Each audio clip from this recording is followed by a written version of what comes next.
Hello दोस्तों, नमस्कार। आप सभी लोग कैसे हैं? आशा करता हूं कि आप सभी लोग बहुत ही अच्छे होंगे। दोस्तों, मैं आपका दोस्त स्टेशन मास्टर आरपी कुमार आप सभी लोगों का अपने इस चैनल पर हार्दिक स्वागत करता हूं।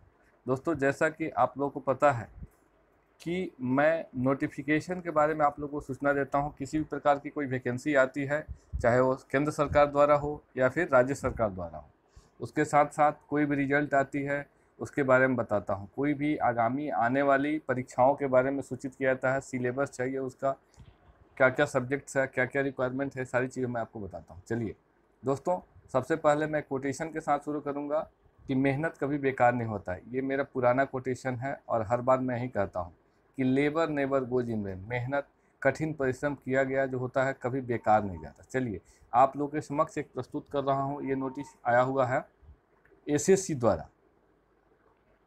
एसएससी ने अब एसएससी द्वारा वैकेंसी निकाली गई है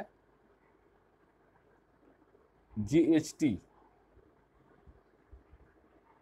एसएचटी एंड सीनियर ट्रांसलेटर है, जूनियर हिंदी ट्रांसलेशन का। इसका ओरिजिनल वेबसाइट जो है एसएससी का, आप लोग देख सकते हैं। हालांकि मैंने ओरिजिनल वेबसाइट ही खोल रखा है। ये देखिए, मैं आपको अंडरलाइन करके दिखा रहा हूँ। एसएससी का ये ओरिजिनल वेबसाइट है।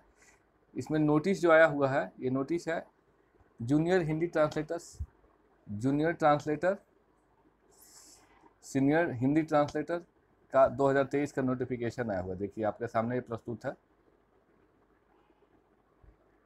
इसमें जो डेट्स है 22 अगस्त 2023, आज हो गया आपको 28। ये ऑलरेडी 6 दिन पहले ही नोटिस आ चुका है और फॉर्म भरे जा रहे हैं। दोस्तों, इसका लास्ट डेट जो है, फॉर्म भरने का लास्ट डेट मैं आपको बता दूं कि लास्ट डेट जो है 12 सितंबर को है। 12 सितंबर 11 बजे रात तक, 2300 आवर्स लिखा हुआ है, तो इसमें 11 बजे रात तक आप इस फॉर्म को भर सकते हैं। Last date and time of making online payment जो है 12 सितंबर ही है। कब है? 12 सितंबर, यानी कि 12 सितंबर को लास्ट डेट है पेमेंट करने का। देखिए, एसएससी के साथ सबसे बड़ी समस्या कहिए या खुशखबरी कहिए कि लास्ट आवर तक एसएससी के फॉर्म भरने के लिए कभी वेट मत किया कीजिए। रीजन बिहाइंड कि एसएससी की वेबसाइट क्रैश हो जाता है और क्या होता है कि आप चाह के भी फॉर्म नहीं भर पाते हैं। इससे आपको नुकसान हो जाता है और आपको फिर 1 साल बाद वैकेंसी आती है। और जो जीएचटी वाली आई है, 1 साल क्या है, 2 साल बाद आई है। कभी कभी 2 साल बाद आती है, कभी कभी प्रत्येक वर्ष आ जाती है। तो मैं आपको बता दूं कि ये फॉर्म आ गया है और इसमें date of windows for application from correction के लिए 13 सितंबर और 14 सितंबर 2 दिन खुला रहेगा। अगर आपसे कोई गलती हो गई है जाने अनजाने में, तो इसको आप करेक्ट कर सकते हैं। ठीक है। Schedule of computer based examination paper 1, इसमें 2 स्तर के पेपर होते हैं, लेवल 1 और लेवल 2। पेपर 1, पेपर 2 ये अक्टूबर में शेड्यूल किया होगा। अक्टूबर में ये एग्ज़ाम होगा। इसमें देखिए दे रहा है गवर्नमेंट, ये पूरा नोटिफिकेशन मैं आपके सामने प्रस्तुत कर रहा हूँ। टोटल 59 पेज का नोटिफिकेशन है। इसको एक बार आप पढ़ लीजिएगा अच्छी तरह से, उसके बाद इस फॉर्म को फिलअप कीजिएगा। ये हिंदी ट्रांसलेटर होता है, बहुत अच्छा पद होता है। लेवल 6 से शुरू होता है और काफ़ी ऊपर तक जाता है। ठीक है ना।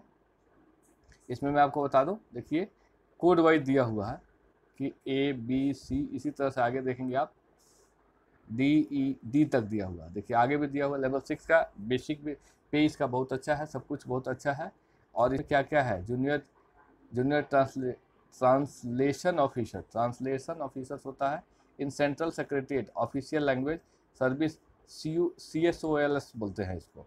उसी तरह से एयरफोर्स हेडक्वार्टर है, अदर सब कुछ है। इस नोटिफिकेशन को आप पढ़ लीजिए। टोटल जो मुख्य मुख्य चीज़ें हैं मैं आपको इस वीडियो के माध्यम से बताता हूँ। देखिए, जूनियर हिंदी ट्रांसलेटर जो है सबऑर्डिनेट ऑफिस में कितनी क्या वैकेंसी है, सारी वैकेंसी दिया हुआ है, कहाँ कहाँ कितनी वैकेंसी है, उसके हिसाब से आप लोग इस फॉर्म को फिलअप कीजिएगा और उसी के हिसाब से आप तैयारी कीजिएगा। हालांकि इसके लिए जो क्वालिफिकेशन है, इसमें आगे मैं बता रहा हूँ।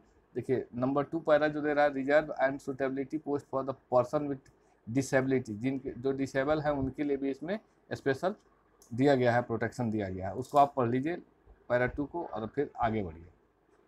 नेक्स्ट है सीनियर ट्रांसलेटर। यही नोटिफिकेशन को मैं आगे बढ़ा रहा हूँ और आपको बता रहा हूँ। देखिए पेज को स्क्रॉल कर रहा हूँ।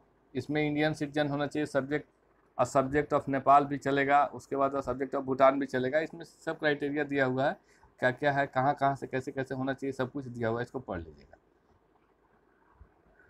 इसमें उम्र सीमा जो SC ST को 5 साल का सुविधा दिया हुआ है। ओबीसी को 3 ईयर्स का है, पीडब्ल्यूडी के लिए 10 साल का है, पीडब्ल्यूडी ओबीसी के लिए 13 साल का है, PWD schedule caste and schedule tribe के लिए 15 ईयर्स का है। एक सर्विसमैन को 3 ईयर्स का डिडक्शन दिया जाता है इसमें, ठीक है। डिफेंस पर्सनल विथ डिसेबिलिटी है 3 ईयर्स है। डिफेंस पर्सनल डिसेबल इन ऑपरेशन 8 ईयर्स है। इसकी जो सुविधाएं दिया हुआ है। एक्सप्लेनेशन एंड एक सर्विसमैन मीन्स अ पर्सन, एक सर्विसमैन कौन हो सकता है उसके बारे में दिया है, इसको आप पढ़ लीजिएगा। Process of certification and format of certificate दिया हुआ है किस तरह से होना चाहिए, इस चीज़ को भी एक बार आप पढ़ लीजिएगा। Provision of compensatory time and existence assistant of subscribe, ये इसका पार्ट है, इसको पढ़ लीजिएगा, ज़्यादा इंपॉर्टेंट नहीं है, बट फिर भी मैं आपको बता रखा हूँ कि भाई पूरे नोटिफिकेशन को बहुत अच्छे तरह से पढ़ने के बाद ही फॉर्म भरिएगा। इसमें क्वालिफिकेशन मांग रहा है, ये बड़ा ही इंपॉर्टेंट है, ये एक बड़ा कन्फ्यूजियस भी है। इसको एक बार मैं रीड आउट कर देता हूँ एक दो, उसके बाद आप लोग इसको ध्यान से देखिए।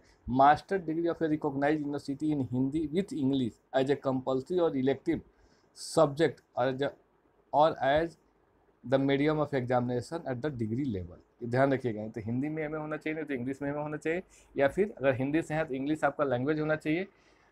ग्रेजुएशन में अगर इंग्लिश से है तो हिंदी लैंग्वेज होना चाहिए, ये वाइस वर्सा है। इसी तरह से क्वालिफिकेशन दिया हुआ है कि इसके बाद और दिया हुआ है। लास्ट में दिखा रिकॉग्नाइज यूनिवर्सिटी से आपका डिप्लोमा होना चाहिए सर्टिफिकेट में, Hindi to English and English to Hindi translator में होना चाहिए।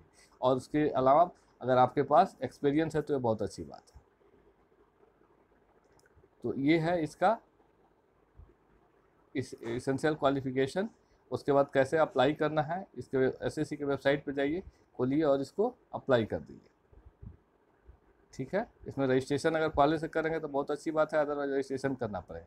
देखिए एग्ज़ाम सेंटर के बारे में दिया है कि कहाँ कहाँ एग्ज़ाम सेंटर इसका हो सकता है, ठीक है, आप चेक कर लीजिएगा प्लीज़।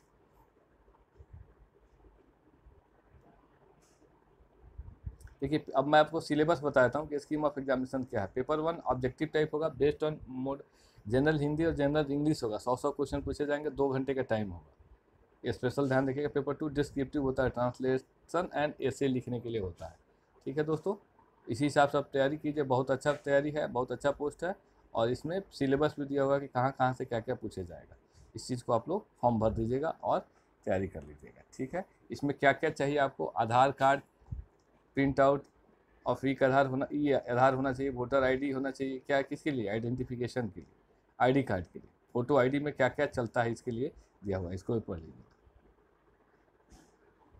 टोटल जो है मैंने 16 पेज को स्क्रॉल कर लिया, बाकी टोटल लंबा पेज है। इसमें अच्छी खासी वैकेंसी है। जो लोग अपना करियर एज ए ट्रांसलेटर देखना चाहते हैं उनके लिए बहुत ही अच्छा है। इसमें अगर हालांकि देखा जाए तो बहुत ज़्यादा काम नहीं होता है, एक बार आप ज्वाइन कर लीजिए, उसके बाद बहुत अच्छा है। प्रमोशन प्रोस्पेक्ट भी बहुत अच्छे हैं इसमें। तो जो लोग इंटरेस्टेड हैं इस फॉर्म को फिल कर दें और अपने तैयारी में लग जाए, हालांकि वो तैयारी कर ही रहे होंगे, और तैयारी करें। चलिए बहुत बहुत धन्यवाद दोस्तों। एक चीज़ मैं आपको बताना चाहूँगा कि इस फॉर्म को भरते समय आप लोग बड़ी सावधानी बरतिएगा, क्योंकि फॉर्म भरने के बाद एक बार डाटा डाल देंगे तो थोड़ा सा मुश्किल होता है। हालांकि करेक्शन का डेट दिया हुआ है, इसमें आप लोग इसको करेक्ट कर सकते हैं। अब बहुत अच्छी खासी वैकेंसी आई है, और ये पोस्टिंग जो होती है, इसकी पोस्टिंग होती है, जॉब का जो प्लेस होता है ना, ऑलमोस्ट मेट्रो सिटी होती है, कैपिटल सिटी ऑफ स्टेट होगा, अदरवाइज इधर उधर आपको दूसरे जगह पे नहीं भेजा जाता है। तो बहुत अच्छा जगह है, बहुत अच्छी नौकरी है। इसको आप लोग तैयारी कीजिए और फॉर्म को फिलअप कीजिए और एग्ज़ाम में अपीयर हुए। चलिए all the best from my side. अभी से अग्रिम शुभकामनाएं मैं आप लोगों को दे रहा हूँ कि भगवान आप लोगों को सफलता करे, लेकिन मेहनत करना पड़ेगा, बिना मेहनत किए संभव नहीं है। चलिए बहुत बहुत धन्यवाद। हाँ एक चीज़ और, मेरा मोटो है, मिशन है कि भाई सब लोगों तक पहुंचाना है, तो इसको अधिक से अधिक लाइक शेयर एंड सब्सक्राइब जरूर कीजिएगा, क्योंकि लोग वीडियो जरूर देख लेता है, लाइक भी कर देता है, लेकिन सब्सक्राइब करने में हिचकिचाता है दोस्तों। नहीं, ऐसा नहीं होना चाहिए। आप सब्सक्राइब कीजिए, आपके हाथ से कुछ नहीं जाता है। आपके बगल में बेल आइकन है, उसको ऑल पे प्रेस कीजिए, कोई भी नोटिफिकेशन होगा सबसे पहले आप तक पहुँचेगा। चलिए बहुत बहुत धन्यवाद। जय हिंद, जय भारत।